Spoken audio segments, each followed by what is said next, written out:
This is Brian Quinn, Chairman of WMNR Commission. Today is September 16th, 2020, and it is now currently 7:09 p.m. The meeting of the WMNR Commission. I hereby call the special meeting of the commissioners for September 16th to order. Please allow me to confirm those members, staff, and anticipated participants present and can hear me. I'll be asking each participant to identify themselves so I can place your name next to your call in line. Members, when I call your name, please respond in the affirmative. State each member by name, so that would be Fred Velarde. Here, Fred Velarde, I'm here. Betty Haney. Betty Haney's here. Patricia Panacea. Pat Panacea here. Panacea, I'm sorry, I always screw up your last name. Thank you for your patience.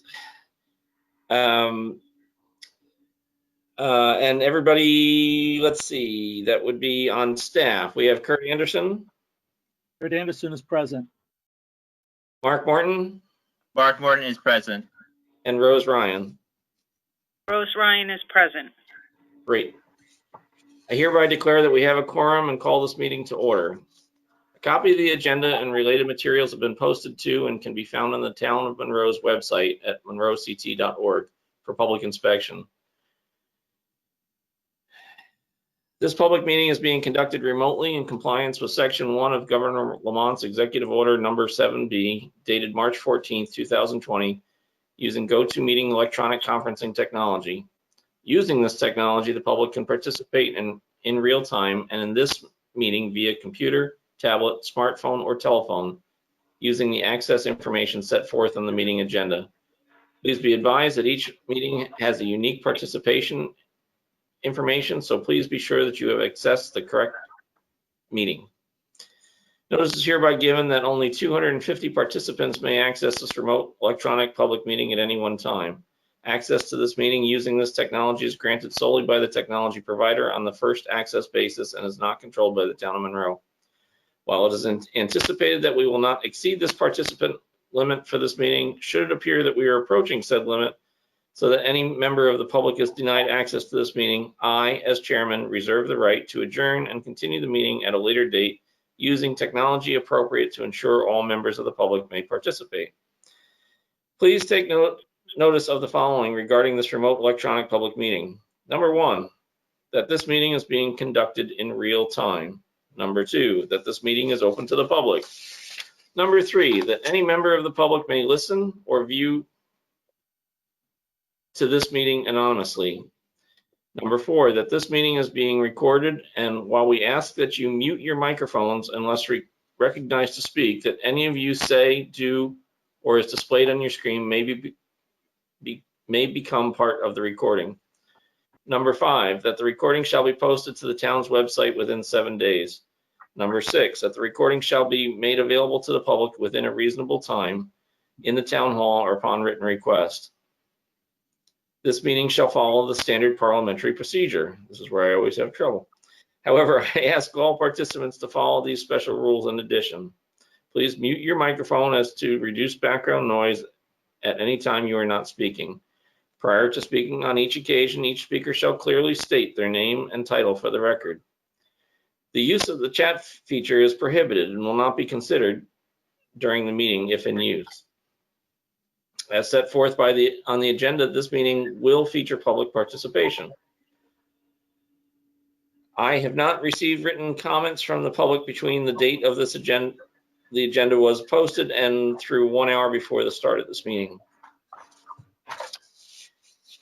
Meeting business ground rules. We now turn to the first item on the agenda. Before we do so, allow me to cover some ground rules of this remote meeting to ensure effective and clear conduct of our business and to assure an accurate recording.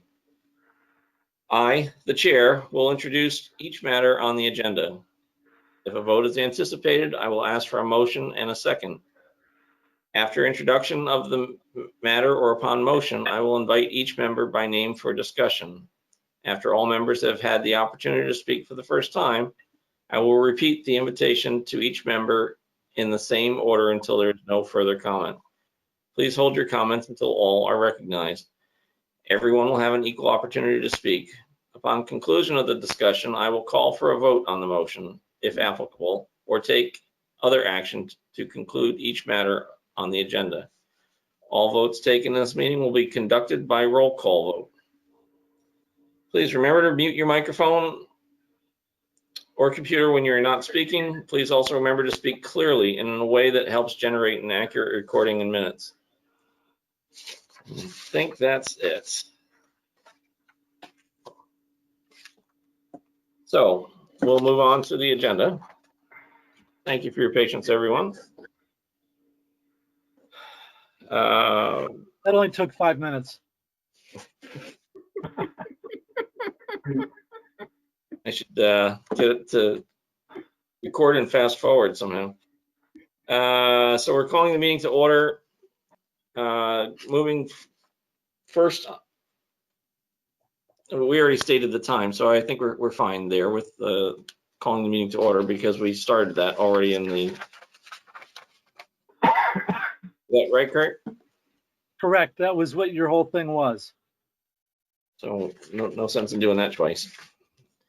So we're gonna move on to the minutes.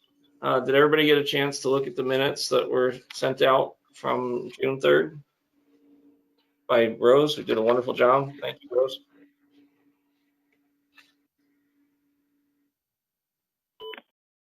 You're welcome. Fred, you get a chance to see him, Patty?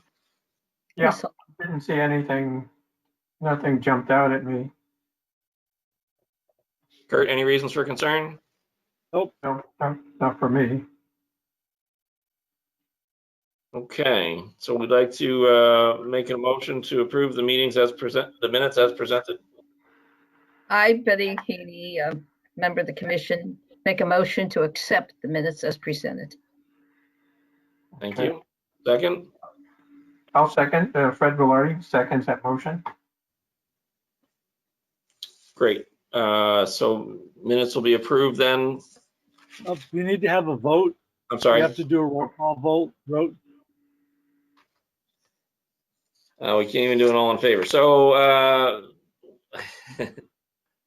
each person in favor of accepting the minutes as submitted, please state your name. Patty Panicia, I accept the minutes as presented. Fred Velarde, accept as presented. Betty Heaney, accept as presented. Great, so that's all in favor, including myself. Brian Quinn accepting the minutes as presented. Minutes have been approved. Moving on to general manager's report. Kurt, would you like to take this? Yes. So just a half hour, well, 6:30, I sent out the July and August financial report. To go to the bottom line, the total revenue so far is $43,000 and change. This time last year, it was $65,000 and change. The difference is we're missing $10,000 in assured PSAs, and we're about $9,000 less in membership funds compared to this time last year. We anticipated, anticipated that we weren't going to get the 60,000 in underwriting that we got last year. We figured it'll be about half. So that's part of the budget. In the month of September, we'll be getting a number of an $8,000 contribution will be coming in, as well as some others. So I feel comfortable in that the membership money will end up at the end of this month for the first 3 months, the first quarter of the fiscal year, that will end up where it was last year. The real question, of course, will be our October drive, and we'll see how that goes. It's planned for October 1, 2, 3, and 4. Going to the bottom of the second page, the expenses, the 2 months last year, we spent 105,000. The first 2 months this year, we also spent 105,000. So the expenses so far are very consistent with last year. If there's any specific questions, I'll be more than glad to entertain them.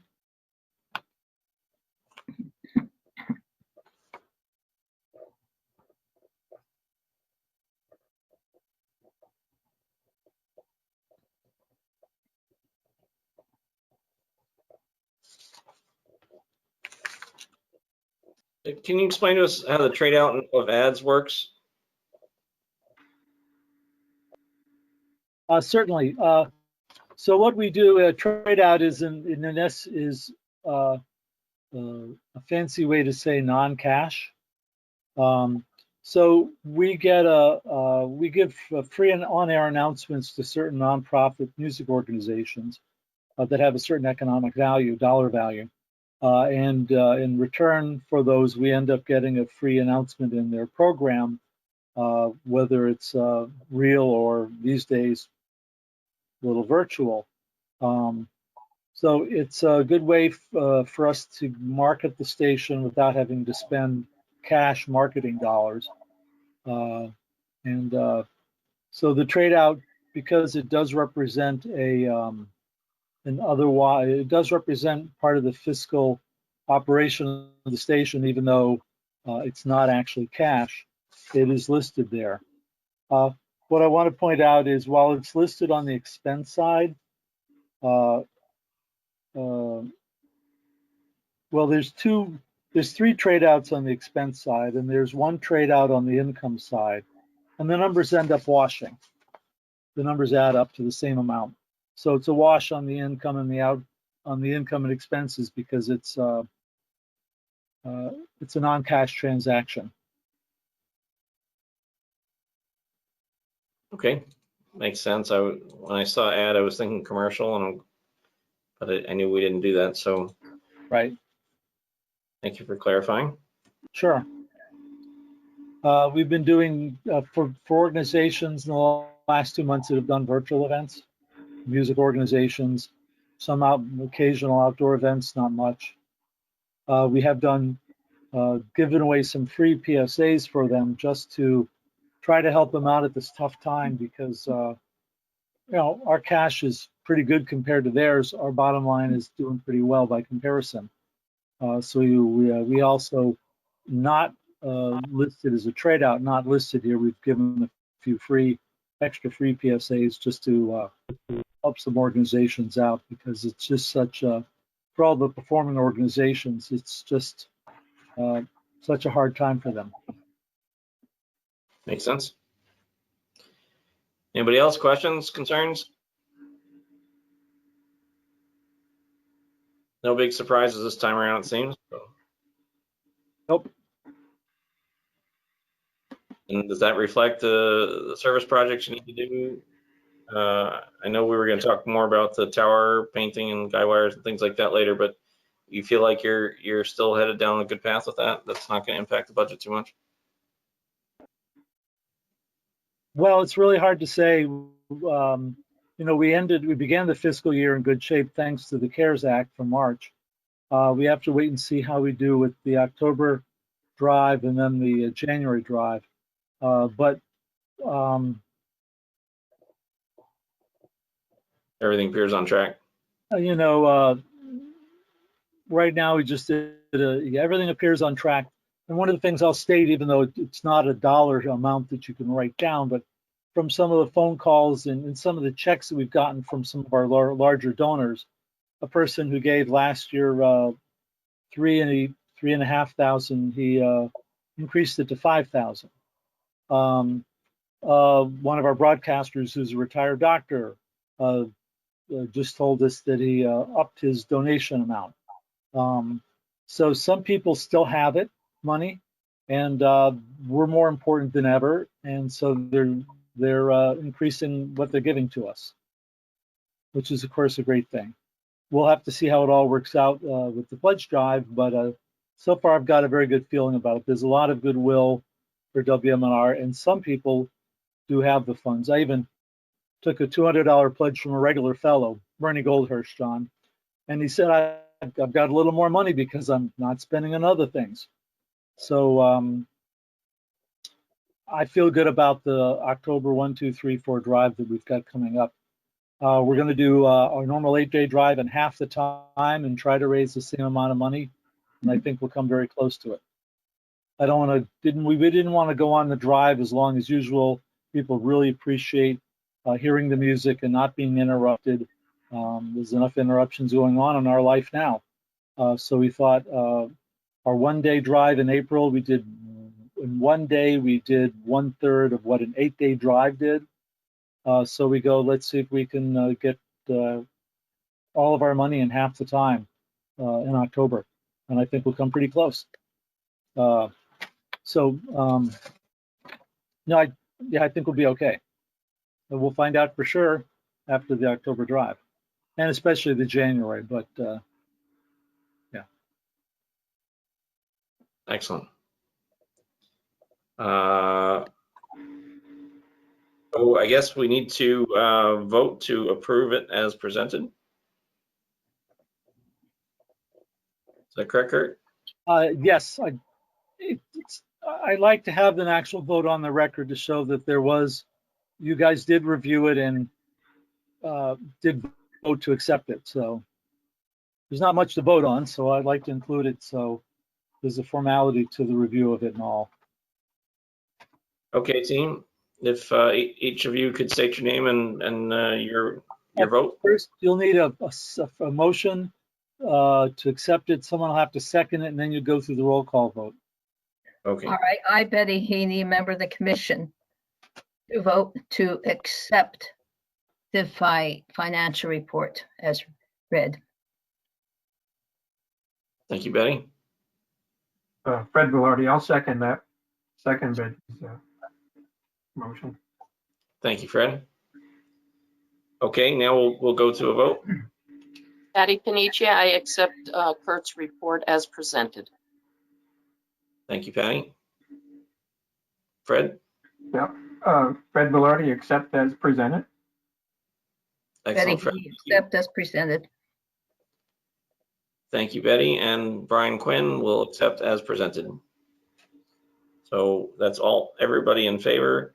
The financial report has been accepted as presented. Thank you very much. Would you like to move on to a discussion on the Mount Kisco translator? Yes. At the Monday night town council meeting, they authorized Ken Kellogg to submit the application to move the Mount Kisco translator from its current authorized location, which is non-functional due to lack of loss of electricity, to a new location on an existing cell tower. The application was then filed by the town's special counsel for FCC matters yesterday. And I imagine it'll be granted in, well, usually 2 months. They might grant it in a month. There isn't, I don't know how much is going on. Next up, I have to forward to the first selectman a proposed lease from the tower company to rent space on the tower for the antenna and on the ground. The town council will have to authorize that.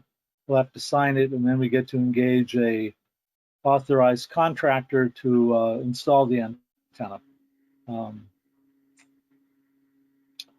I'm hoping that we'll be able to get it on by January 1st.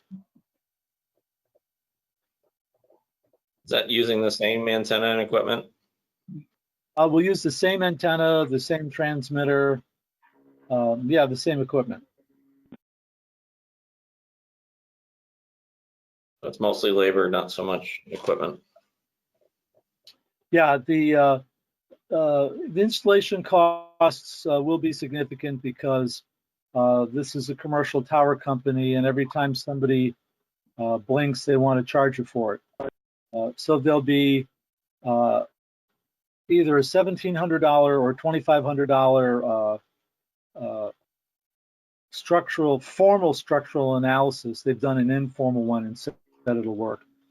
there'll be a formal structural analysis that will have to be done.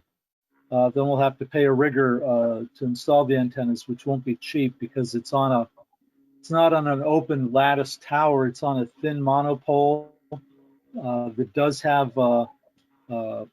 climbing pegs. But for all I know, they might have to bring in a 125-foot man lift. I just don't know. And then afterwards, we'll have to pay $900 for them to inspect the work that one of their approved contractors did. So unlike our previous sites, this one was going to be one of the more expensive for a translator installs. I want to step back and point out, we have 4 stations and 15 translators, and we've moved them from location to location to improve things, get a better rent, whatever. We've never lost a site since 1982, just plain old lost it. So this is unusual. It's a very tight area. Right now we didn't have a lot of choices to go. This one will cost us about the same a month in rent as the previous location. It won't perform quite as well, but that's in part due to a new station that went on the air that we have to reduce power a little bit in order to still protect them, to not interfere with them. But we want to keep it on the air. We've got a major donor who lives a mile away who gives $10,000, and there are other people who give reasonable amounts. So we're going to try to. It'll be a more complicated endeavor, and it'll take a little bit longer, but we will get it done. Great. In a situation like this, you're able to get into the shack or whatever you want to call it, the radio shack that's hanging at the base of the pole, that you can do what you got to do. You mean the old shack or the new shack? At the new location. Well, the new location, we don't have a signed lease yet, so at some point we're actually going to. So we haven't.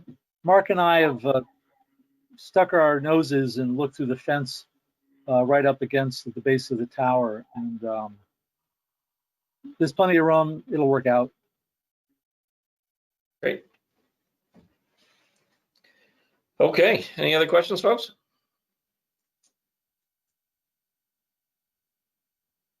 Betty, you're awful quiet over there. I have no questions. Okay. Great. Then we're going to move on to section 3, part C, the proposed CPB diversity report, and we're going to anticipate a vote on that. Yes, for those that don't remember from a year ago, the background is the Corporation for Public Broadcasting gives us about $85,000 a year. It was through them that we got the extra $75,000. So they've done a number of things. There are a number of regulations of theirs that we have to meet that aren't required by the FCC. They include having certain information available on our website for anyone to look at. That includes a list of the town council members and the WMNR commission members. If the John Q. Public wants to be able to give the licensee of the station their opinion on it, they want them to know who they are and how they could do it and when the meetings are. So even this meeting was listed on our website, the new meeting on tonight's date. So one of the things they wanted to do a few years ago is encourage diversity, because a lot of the public radio and TV stations, particularly in the largest cities, weren't as diverse as they wanted. So they have a thing where they'd like to have you come up with a plan. I gave a lot of background to explain us for those that don't know us. And in part, it's that we can't choose who's going to be on the town council. It's the voters do that. And even to show that the members of the WMNR Commission have to be Monroe residents and then have to fit the majority minority allocations.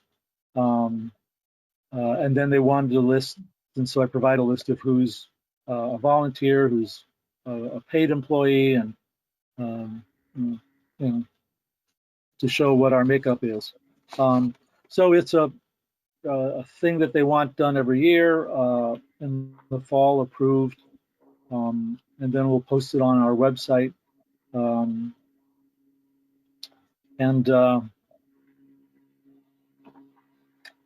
this is this year's. If anybody has any questions, I'd be more than glad to answer them.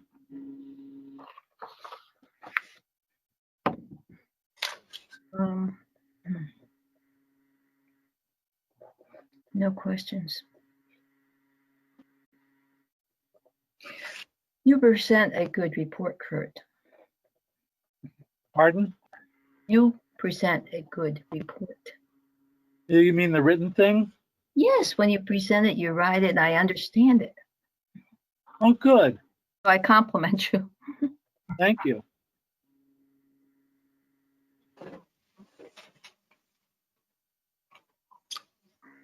I have no questions or concerns. Fred, Patty? No, looks all right. No, it's okay. I just have under operational background, 1, 2, 3, the third paragraph after it says that we were predominantly a farming community that's now a suburban community. I'm fine with that sentence ending there with a period after community. So Patty, I copied that from the town's website. Yeah, well, I personally don't agree with the end of that sentence.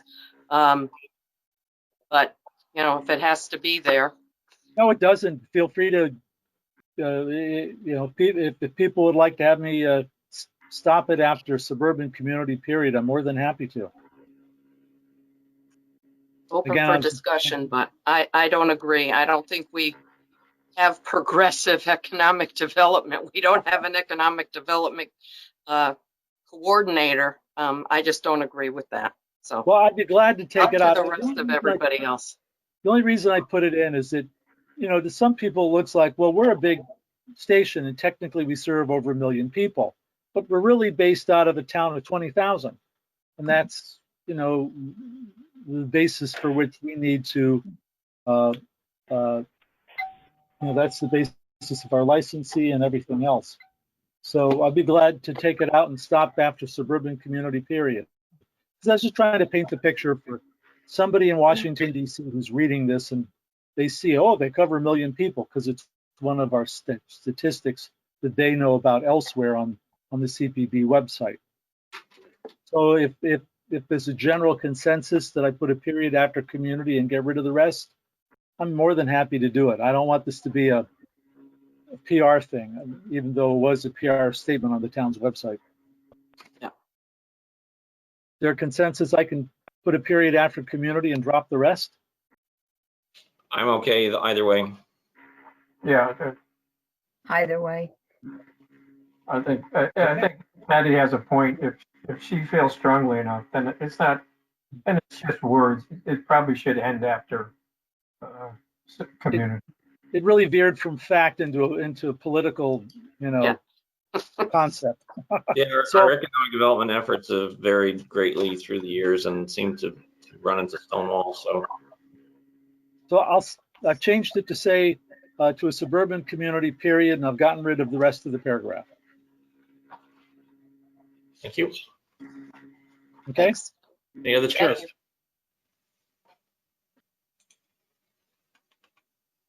No other changes or concerns? No. No, not from me.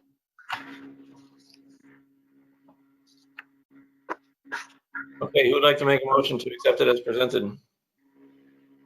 As presented and modified, Right. technically. Yeah. Presented Yeah, as, I would say accept with the current modification. I'll second that. So you need- Patty Please. Panicia, member. thank you. Fred, just state your name again. Fred Velarde. Sorry. Thank you. Okay, so now we're gonna Don't go laugh at that, it's my to a name. vote. Fred, may I have your vote? pass, accept with modification. Patty, your vote, please. Patty Panicia, member, accepted as amended. Betty, your vote, please. Betty Haney, commission member, I accept as amended. Brian Quinn, chairman, accepted as amended. So this passes. All in favor. Thank you. Thank you. Oh, all right, so then we'll continue moving on to new business. Section 4A, you have listed the electrical generator donation. Want to expand on that? Well, the generator that we got donated from John Babina III, the John Babina II facilitated, is still sitting in storage at a cost of $10, $20 a month. We need to go out and get some quotes from electrical vendors to install it, and then choose one of them. But right now, with the COVID and then Mount Kisco, been a little too busy. I guess just because we use the word generator, I will mention that when there was the long electrical outage 2 storms ago, WMNR here was only out of power. The studios were only out of power for maybe 3 or 4 hours. And Mark, just because I'm thinking of it, it just dawned on me. We were dependent on the fiber off of the UPS during those 4 hours, right? You get your mic muted. But anyway, and then other facilities, the generator at Stepney Elementary School for the tower stayed up. I did go out. John was very proactive. I want to congratulate him on having us. He came up and double checked how much propane was in the generator tank before it hit. And when it started getting down to, it was using 10% a day and it was down to 50%. I put in a call to have it refilled and topped off. I think the Stepney got power back on Saturday. Other people, I didn't get power back till 6 days after it went out in Roxbury, but the number of the sites did go down, others stayed up. It was, as you know, a really bad storm, really a lot of outages for a long time, not just hours, but days. But most of the sites held in there, not all, and eventually it all got fixed.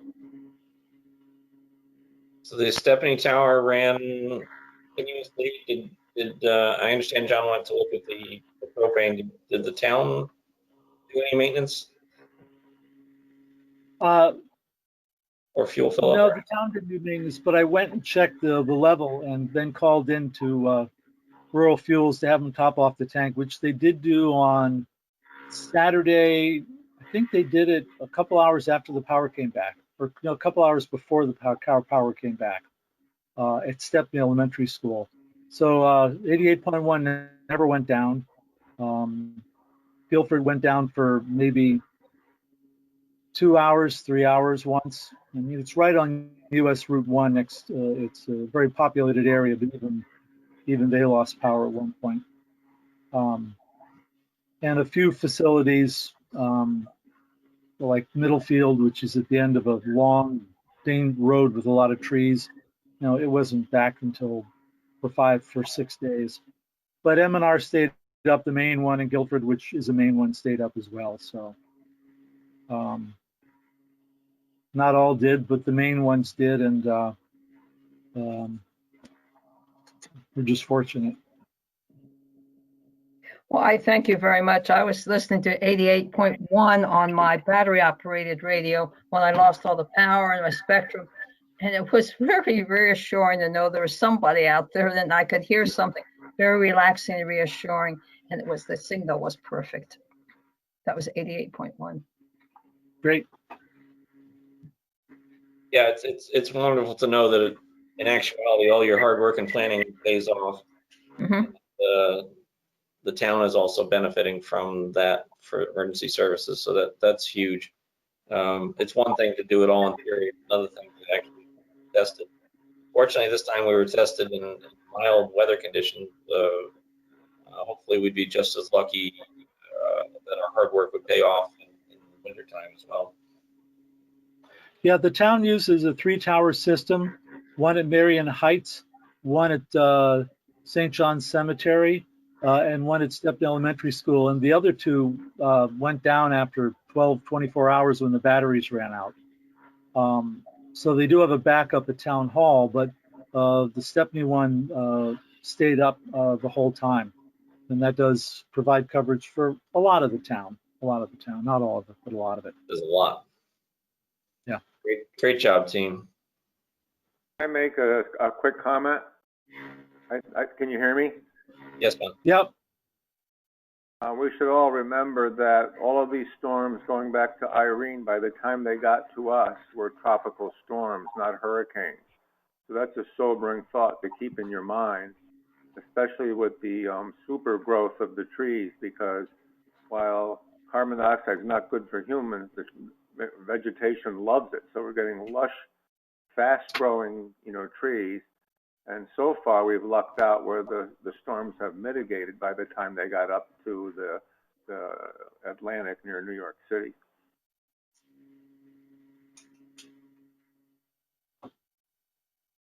Yep. Last hurricane we had was Gloria. I can remember here. That's it. Great. So that's it for generator. As far as the next item, tower painting, guy wire tightening. I did submit a request to Ken for following the stringent paperwork and criteria for getting the $16,000 guy wire tightening approved, and he did approve it. Now we've asked for a purchase order for it. I also submitted 2 quotes to get the tower painted. One was for $5,800, the other was for $9,600. We wanted the $5,800 vendor anyway, a guy from Vermont. So he approved that, and we're putting in a purchase order to get approved for that. It's really, with school in session, pretty much, virtually a bit. It's a little late to do it this year, but the purchase orders will be good for the rest of the fiscal year. The guy wires could be done, say, during the February break, assuming there is a February break, who knows, or March break or April. And then when the weather warms up next spring, as soon as school's out, assuming it's still back in session, then the guy wire, the tower painters can come and paint the tower. We don't have them work on the tower while school's in session, while the kids are there.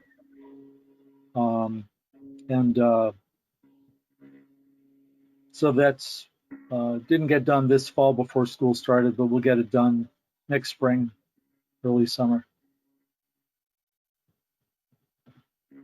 We're not going to miss any dates because of that. Important. No, we last had the tower painted 5 years ago, and it'll be within the 5-year window, which is just something we've come up with. So. Excellent. Okay. John was going to talk a little about the, John's met with a landscaping crew to see about cleaning out some of the brush that grows up in the guy wire areas. If you don't cut that stuff down, it grows into trees, We don't want trees growing up in the middle of the guy wires. So he did meet with the son of the man who used to take care of it. Anything you want to say about that, John? Oh, it's a safety concern all around. We like to keep the guy runs open because emergency vehicles may have to get into the woods for other reasons also, not just us. So we're very proactive on keeping the brush down. And as Kurt points out, Strangely enough, the guy wires are open cuts in the woods, and the sun gets in there, and the trees grow out over the guy wires. We've actually had trees, because of the effect of the sun, curve over the guy wires. We got to get it down, and we take it out of the way immediately. So we're always proactive on keeping that run clean. And of course, when the guys come to do guy wire work, they need a clearer view to the tower. So that's the second reason why we do it. That's it. Once again, wonderful attention to detail. Thank you. Though it's not on the agenda and it's not an action item, but I'll just mention after over a year of work, we'll be having a new website launch in another week. It'll be mobile and tablet friendly,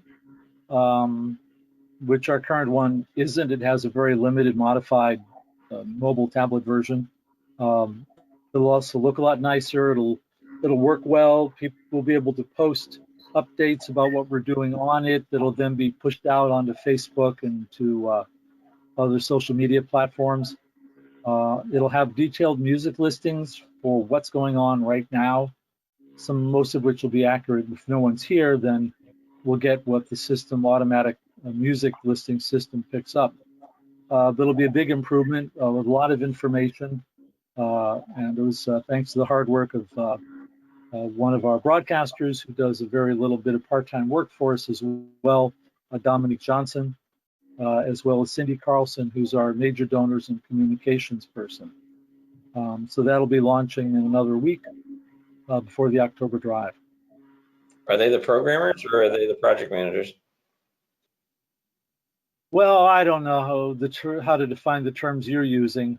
We needed to make it simple. We couldn't afford a full-time, couldn't afford to hire anybody to do this. So we're using Squarespace and paying a guy very little money to modify, to make sure the third-party elements play nicely with Squarespace and the fonts are all the same. Because the music listings are coming from one service that costs us, $69 a month. They're posting over to, they're showing up, and you don't know that. And then the web streaming, which also plays off of it, is coming from showing up two different ways. So they're literally doing the click and build on the Squarespace. And only using the paid guy on the outside when we need somebody to write some custom code to make the fonts all line up. So it doesn't look like it's Frankenstein's monster with different fonts and graphical looks all over the place. So we're doing it very economically. And Squarespace is the underlying site. It's like $269 a year for a business site. And then there's other modules from other third parties with the music listings and whatever, but still, it's all very economical. And it looks very good, and it'll be very functional. So that'll be a big boost. Excellent. Okay, any other public participation?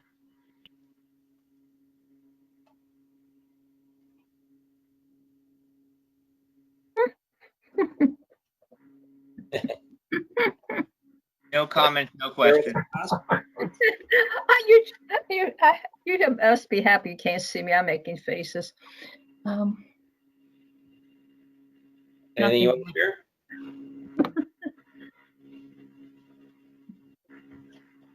I'm good. Okay. We gotta get Betty's camera to work. I like looking at you, and you can't see what I'm doing. That's the problem. Okay. Can you hang out a minute after the meeting's over? I may never fix this camera. I'm sorry. Mark? So when you end the meeting, Brian, Mark can stop recording, and that'll stop the official part of it. I know a few IT people who can help you, Betty. Who? My name, Mr. Quinn? All right, let's adjourn the meeting at 7:53, and then Mark, you can stop the recording.